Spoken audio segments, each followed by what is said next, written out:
Hello and welcome. I'm Pauline from Pauline's Quilters World, and I'm so thrilled you can join me today in my little demonstration. I'm going to talk about how we've constructed this beautiful quilt here. It's all quilt as you go, so if you're a new quilter or if you're somebody that struggles to quilt a big quilt under your machine, quilt as you go is a wonderful, wonderful way of getting a quilt completely finished yourself. First thing we did was cut out the cream fabric for both sections. We marked the straight lines on it and we just quilted with our feed dogs up, normal foot on our machine, and we quilted these lines. The next thing we did was we made the 1-inch strips here of the green, and we used the 1-inch sasha tool, these great tools that we have. Made all the strips. We glue everything in place with the Roxanne glue basted because I find this is much easier to use than the fusible web. Love this stuff, and it does wash out of your quilt when you wash it for the first time. We glued all this in place. We glued all the blades for the fan in place. Then we made the 1/4-inch black strip. It's cut on the straight grain, not the bias, because we didn't have curves to go around. We could cut it on the straight grain. We glued that in place, and I'm going to show you in a moment how to make this black strip. Then we fussy cut the flowers and the circles out of a fabric. But if you don't have a fabric to be able to fussy cut, in our pattern we give you lots of different flower shapes. So you could create your flower image just by tracing these on. Once we got all of this on and glued in place, we then stitch it all down with the monopoly clear thread in our top and our bobbin. Now this thread comes with this little gauze. I don't know if you can see it, but it's a gauze. I call it a jacket. Put the jacket on the thread when you undo it for the first time, and you leave that jacket on there permanently. So when you fill your bobbin and when you sew with it, you leave that jacket on and your thread just comes out from underneath. It just helps control a fine thread. So we stitched all that on, and then we've joined it together in one of our quilt as you go techniques. And to make our sashings, we use 3 different size sashes. We use the 3-inch sashing tool, the 2-inch, and the 1-inch. So those are the 3 tools we use to construct the centre line here, and it just gives it a lovely effect, and it's hard to tell that it is a quilt as you go quilt. Then the other quilt we've got for you today is Rectangles Rock and Roll. This one on the table here, this is made out of a jelly roll. So I just purchased a jelly roll in a colour combination that I loved, and there's so many beautiful combinations out there that you can choose from. You know, shops have these by the dozen, so get a nice jelly roll. I did add some plain colours to it and a white background just to make the colours pop a bit more. But when we made this quilt, this was one block. We made that block. Here's another block. So the blocks are really easy to construct. You just cut your strips into the measurement that the pattern tells you, piece these together, put your backing and your batting behind that, and then quilt straight lines. So on the big blocks I quilted straight down, on the smaller blocks I quilted straight across, so it just gives the quilt a little bit of a definition. Then we joined it together with our back-to-back quilt as you go technique, and we used the 1-inch sasha tool to put that together. So used up all the scraps left out of the jelly roll and made the sashings. Then we quilted the border before we put it to the quilt. So having a strip of fabric under your machine and you've only got to quilt that narrow strip or whatever width the strip is, quilt it and then join it on. That is so easy for anybody to do. I just want to show you what I use to cut out all my applique shapes, because that can be tricky because we're not tracing onto the wrong side of fusible. We need a tool to help us trace our shapes. So I've just got one of the butterfly shapes here. I use the mesh transfer mat. So this is a Teflon-y sort of mat. I've been using this probably for 15-18 years, and I use it all the time, so it never ever wears out. It has little holes in it. So what we do is put this mat over the top of our pattern. I'll just hold it up so you can see better. Please, if you're going to use one of these, make sure you use a 2B lead pencil that's quite blunt.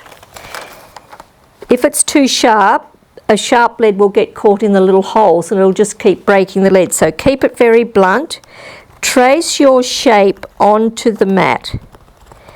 Yes, you will get lines on your pattern, so if you don't want to destroy your pattern, just trace it onto another piece of paper like I have here. Trace all the way around.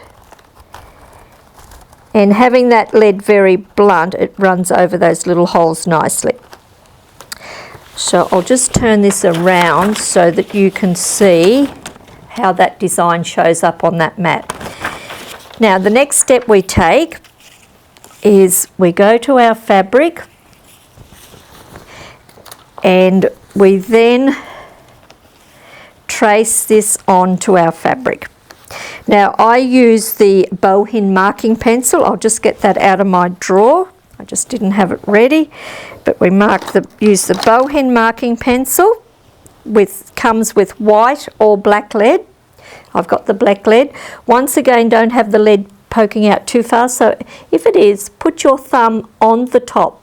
Hold your thumb down to keep the top pressured, and then push the black lead right up inside so you can hardly see it. Put it onto your fabric and then trace.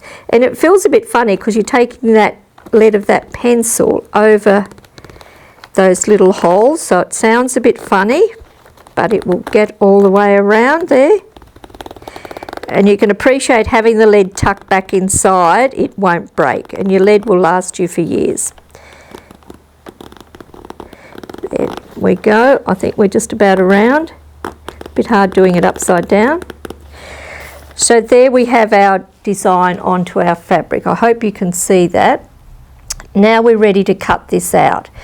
When I cut out, to make my process very easy, I use the little cutting mat. Love these mats. Love the portability of this. We're going to put the fabric onto the cutting board. Got our shape. You can cut out with scissors, but I love to cut out with a little rotary cutter. So all we do is just cut around, and the blade is so easy to use. It just rotates around there and pivots nicely for you, and cut out your shape. So we'll quickly cut that out. Then once we've cut that out, we simply put little dots of glue onto the back of this fabric and glue it in place. So that's how I cut out all my shapes. When I finish with that mesh mat, it's very easy to clean, so you can use it again. Oops, just got a few little divots here I didn't get. So keep going around till you get it all cut out. We then come to the back, we put little dots of glue around the back of this. You don't need much. Then you would just glue that onto your next piece of fabric. So I would then glue it in place onto my quilt, wherever I want that to go. If you get little bits of glue anywhere, just a wet cloth will get that off. It washes out when you finish next time. Once I get all the pieces in place, I put a hot iron on it. That sets the glue. If I made a mistake at any stage and I wanted to reposition this, even after it's ironed on there, I can always take it off. And that's another reason why I like that compared to using the fusible web. So it's very simple and very quick to use our technique to put your quilts together. So we just wanted to show you that there's some great things out there for you to use to make your job very easy. Now to get our design off this mat, we just use a normal eraser, whatever you would use to erase a design off paper, and you rub this and it comes off. If I tried to rub it off from this side, it won't come off because that's not the side I traced it onto. So that's very easy to remove that. It's great if you've got a pattern piece that is mirror imaged, you know, that it's the same on both sides. You could trace half the pattern onto here, trace it onto your fabric, and then flip the mat, and that would give you the total mirror image of your design. So I hope you love some of these little demonstrations that we've got for you, and it's all about how to use the tools and what is the right tool for the project. So we do have a lovely little kit that comes with this demonstration that you can buy as a complete kit. It will have most of the things in I've showed you, but it's all on our website, www.pqw.com.au.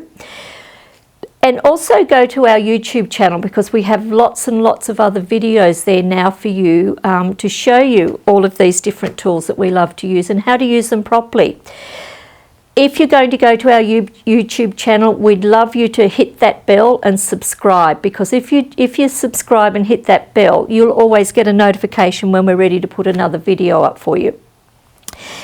If you want to go further with your Quilt As You Go, we do have my very, very popular Quilt As You Go handbook. It shows you the different techniques we use to put the quilts together. And remember, this quilt here was put together totally different to this quilt here.